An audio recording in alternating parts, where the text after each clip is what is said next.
우리 하나님 말씀 함께 봉독하겠습니다. 하나님 말씀은 구약 성경 창세기 50장입니다. 창세기 50장 15절부터 21절까지 말씀입니다.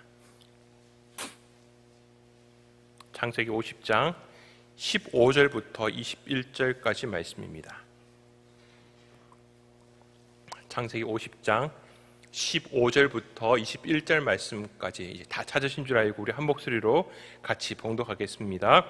요셉의 형제들이 그들의 아버지가 죽었음을 보고 말하되 요셉이 혹시 우리를 미워하여 우리가 그에게 행한 모든 악을 다 갚지나 아니할까 하고 요셉에게 말을 전하여 이르되 당신의 아버지가 돌아가시기 전에 명령하여 이르시기를 너희는 이같이 요셉에게 이르라 내 형들이 네게 악을 행하였을지라도 이제 바라건대 그들의 허물과 죄를 용서하라 하셨나니 당신 아버지의 하나님의 종들인 우리 죄를 이제 용서하소서 하매 요셉이 그들이 그에게 하는 말을 들을 때에 울었더라.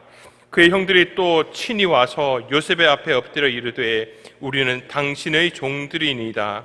요셉이 그들에게 이르되 두려워하지 마소서 내가 하나님을 대신하리이까 당신들은 나를 해하려 하였으나 하나님은 그것을 선으로 바꾸사 오늘과 같이 많은 백성의 생명을 구원하게 하시려 하셨나니 당신들은 두려워하지 마소서 내가 당신들과 당신들의 자녀를 기르리이다 하고 그들을 간곡한 말로 위로하였더라. 아멘. 오늘부터 이제 추석 명절 연휴가 시작이 되었습니다. 먼 길을 이제 오늘 예배를 드리시고 이제 떠나시는 분도 계실 것이고 지금 이미 가신 분들도 계셔가지고 유튜브로 보시는 분들도 계실 겁니다. 아무튼 먼 길 오가시는 가운데 안전하게 잘 다녀오시고 주일 예배는 꼭 본교회에서 드릴 수 있도록 그렇게 일정들을 잘 맞춰주시기를 부탁을 드리겠습니다. 혹여나 이제 고향교회 오랜만에 가신 김에 주일 낮 예배를 드리시더라도 꼭 예배 가운데 우리 세대교회 이름으로 꼭 감사한금 하시고요. 그리고 오셔가지고 우리는 오부 예배까지 있잖아요. 4시 반에 오부 예배가 있습니다. 그래서 온 가족이 함께 오부 예배 또 오시는 것도 괜찮을 것 같습니다. 그리고 오늘 금요철에야 담임 목사님 직접 인도하십니다. 물론 이제 차량 운행은 하지 않지만은 계속해서 우리 모세 이야기 제가 약간 팁을 주자면은 오늘은 만나 이야기입니다. 육의 양식이 아니라 하여튼 추석 명절 때 육의 양식 마음껏 드시고 저녁에는 또 영의 양식 만나를 더 푸짐하게 또 드시는 추석 명절 되시기를 바랍니다. 명절이 되면은 이제 온 가족이 함께 모이지 않습니까? 저희 가정도 함께 다 모여서 예배를 드렸습니다. 지금도 마찬가지고요. 코로나 가운데 이제 가족들이 모이지를 못하니까요. 참 우리 교회가 좋은 게요. 가정 예배를 추석 때, 명절 때, 설날 때 저희는 줌으로 온 가족이 연결해가지고 다 예배를 드렸습니다. 참 하나님께 감사한 것 같아요. 하나님께서 또 이럴 때 또 이런 방법을 주셔가지고 아무튼 어렸을 때부터 예배를 드릴 때 저희 아버님이 또 목사님이시기도 하고 저희 아버님이 또 형제들 가운데 맞으셨습니다. 그래서 할아버지 할머니 계실 때에도 저희 아버님께서 예배를 인도하셨거든요. 근데 그때 이제 말씀을 인도하실 때에 그걸 제가 다 기억하겠습니까마는 뚜렷하게 어렸을 때부터 기억되는 그리고 아버님께서 몇 번을 더 하셨던 성경 말씀이 있습니다. 바로 사무엘하 7장에 나오는 다윗이 하나님의 성전을 짓겠다고 이렇게 선지자를 통해서 얘기했을 때에 하나님께서 오히려 다윗을 통해서 나단 선지자를 통해서 다윗에게 주신 그 하나님의 언약의 말씀 그 앞에서 또 다윗이 하나님께 고백하는 그것이 사무엘하 7장에 나오지 않습니까? 이 말씀을 읽으시고 난 다음에 항상 하셨던 말씀이 우리 가정은 이렇게 하나님 앞에 언약이 있는 가정이다.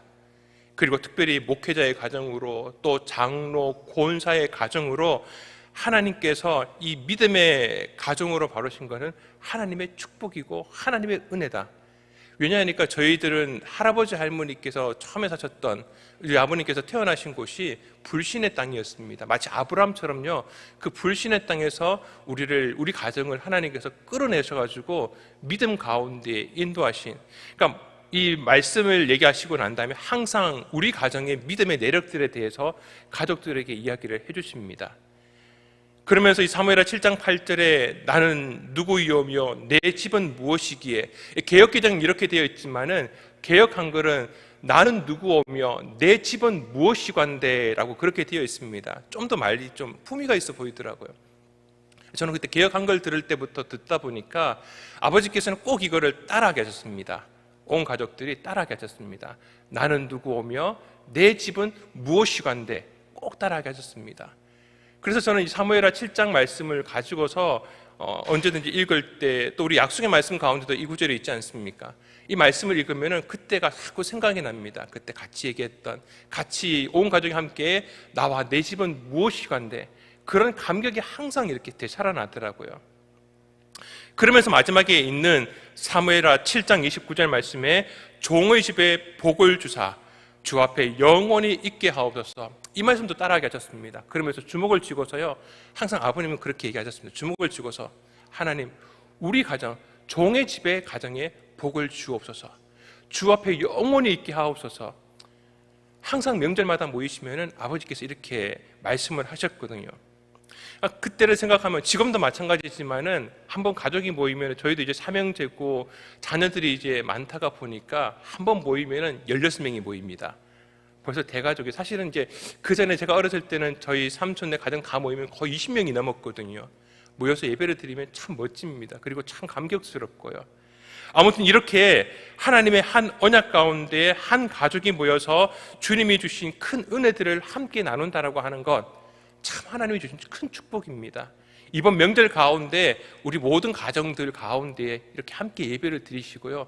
우리 교회에서 또 추석 명절을 맞이해가지고 가정 예배지가 나갔지 않습니까? 혹시 챙겨가지 못하신 분들은 여기 기도회 끝나고 여기 3층에 올라가시면은 비치가 되어 있을 겁니다. 가지고 가시든지 아니면은 교회 홈페이지에 들어가셔도요, 다 되어 있으니까 보시고 함께 예배를 꼭 드렸으면 좋겠습니다. 근데 오늘 이제 말씀 가운데는 이렇게 믿음의 한 언약 가운데 한 공동체를 이룬 한 가정의 끝부분에, 이야기의 끝부분이 기록되어 있습니다. 바로 야곱의 가정입니다. 야곱은 참 위대한 믿음의 조상입니다.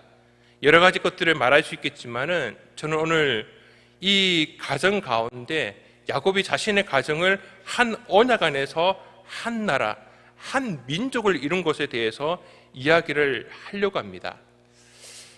야곱의 가정은 할아버지 아브라함이 이제 1세대 믿음의 가정이죠. 그리고 야곱은 이제 3대째 믿음의 가정을 지금 이어오고 있는 중입니다. 근데 아브라함의 경우를 여러분들 보시면은 처음에 자기의 고향 땅 갈대아 우르를 떠날 때는 아브라함의 아버지 데라에다가 아브라함에다가 동생인 나홀에다가 또 자기의 동생 하란은 벌써 갈대아 우르에서 죽었지만은 그 아들이었던 조카 롯, 온 가족이 함께 다 나온 겁니다. 갈대아 우르에서 나오고. 그런데 하란에서 아버지 데라가 죽고 또 여러 가족들 나머지는 남겨두고 아브라함하고 조카 롯의 가정만 가나안 땅으로 넘어옵니다. 그런데 이 롯의 가정도 결국에는 여러분들 아시다시피 결국 소돔과 고모라를 선택했다가 이 가문 자체가 거의 멸문지야. 근데 나중에 이제 모압과 암몬 지역을 이루기는 하지만은 우리가 신명기 말씀 들은 것처럼 모압과 암몬 자손은 영원히 여호와의 총에 들어오지 못하는 저주를 받아버립니다. 아니, 갈대아 우르에서는 한 가족을 이뤄서 아브라함의 가족이 나왔지만은 결국에는 아브라함 혼자만 남은 겁니다. 자, 그의 아들 때는 어땠을까요? 아브라함의 아들 이삭의 경우도 마찬가지입니다. 이삭 하나밖에 없잖아요. 아니, 그의 형제, 물론 이제 어머니가 다르긴 하지만은 이스마엘이 있고 또 후처 그두라를 거둬가지고 그두라를 통해 가지고 아브라함에게는요 6명의 아들이 더 있습니다. 그래서 아브라함의 아들은 총 8명입니다. 총 8명입니다. 근데 이스마엘하고 이삭만 기억하지 여러분은 6명이 있었는지도 사실 몰랐잖아요. 이삭에게는 형제가 참 많았습니다. 8명이라고 하는 형제가 있었지만은 그 어느 한 명도 아브라함과 이삭 가운데 주셨던 하나님의 그 언약 가운데 함께 하지를 못합니다. 이삭의 아들은 어떻습니까? 이삭은 딱 2 아들만 얻습니다. 그것도 쌍둥이로, 야곱과 에서. 근데 우리가 너무나 잘 알다시피 쌍둥이의 같은 배에서 같이 나왔는데도 불구하고 이 둘은 함께 하지 못합니다. 물론 하나님께서 그들 나름대로 한 민족, 한 국가를 이루시는 하나님의 어떤 계획 가운데 이루어지기는 했지만은 이 쌍둥이조차도 둘이 함께 하지 못하고 나눠집니다. 그런 의미에서 야곱은 참 위대합니다. 야곱은 그의 아들이 12이었음에도 불구하고 하나도 놓치지 않습니다. 하나도 놓치지 않습니다. 물론 그 한 아들 요셉을 너무 편애해가지고 나머지 형들이 요셉을 죽이려고 하고 결국에는 저 먼 이국 땅에 노예로 팔아버리고 또 야곱은 그 아들이 죽은 줄 알고 평생을 지옥 같은 인생 가운데 살기는 했지만은 우리가 잘 알다시피 야곱은 그 12아들 모두를 하나 가운데 뭉치는 한 언약 가운데 절대 놓치지 않는 아버지가 되었다라고 하는 겁니다. 왜 그랬을까요? 창세기 35장 21절 말씀을 보면은 하나님이 그에게 이르시되 야곱에게 말씀하신 겁니다. 나는 전능한 하나님이라 생육하며 번성하라. 이 말은 아브라함과 이삭에게 주신 약속과 똑같은 말씀입니다. 그런데 이어서 한 백성과 백성들의 총회가 내게서 나오고 왕들이 내 허리에서 나오리라. 하나님의 약속은 그의 자식들 가운데 나눠지는 게 아니라 한 백성, 한 나라, 바로 야곱 총회의 축복을 하나님께서 약속을 해주셨기 때문에 야곱은 그 아들 12아들을 낳았음에도 불구하고 그 12아들 한 명도 따로 떨어보내지 아니하고 함께 그 가정 가운데 품고 살아갑니다. 비록 그들이 나중에 알고 보니까 동생을 죽이려고 했고 팔았음에도 불구하고 야곱은 결국 그들을 다 데리고 갑니다. 그리고 창세기 49장을 보면은 이 12아들 모두를 한자리에 모아서 한 명 한 명 모두에게 하나님의 축복의 메시지를 그들에게 전달하게 됩니다. 그리고 이렇게 하나 되는 데 있어서 가장 결정적인 역할을 누가 하느냐? 요셉이 합니다. 야곱은 야곱대로, 요셉은 요셉대로 이 가정이 하나가 되기 위해서 자기에게 주신 약속과 언약을 따라서 사명을 감당했던 겁니다. 오늘 본문 말씀 읽었던 말씀 17절 말씀에 보면은 너희는 이같이 요셉에게 이르라. 내 형들이 내게 악을 행하였을지라도 이제 바라건대 그들의 허물과 죄를 용서하라 하셨나니. 야곱은 살아생전에 그들의 형제들을 모아놓고 이런 얘기를 했던 겁니다. 요셉아, 용서해라, 용서해줘라. 너네 형들이 그렇게 죽을 죄를 지었다고 하더라도 용서해줘라. 왜요? 그 한 아들이라도 놓치지 않으려고 야곱은 그렇게 붙들었던 겁니다. 요셉은 마찬가지였습니다. 아버지의 그 유언뿐만 아니라 유언을 하시기 전에 이미 요셉은 다 용서했습니다. 오늘 읽은 말씀 창세기 50장 19절부터 21절까지 우리 한 목소리로 같이 읽겠습니다. 요셉이 그들에게 이르되 두려워하지 마소서. 내가 하나님을 대신하리이까. 당신들은 나를 해하려 하였으나 하나님은 그것을 선으로 바꾸사 오늘과 같이 많은 백성의 생명을 구원하게 하시려 하셨나니 당신들은 두려워하지 마소서. 내가 당신들과 당신들의 자녀를 기르리다 하고 그들을 간곡한 말로 위로하였더라.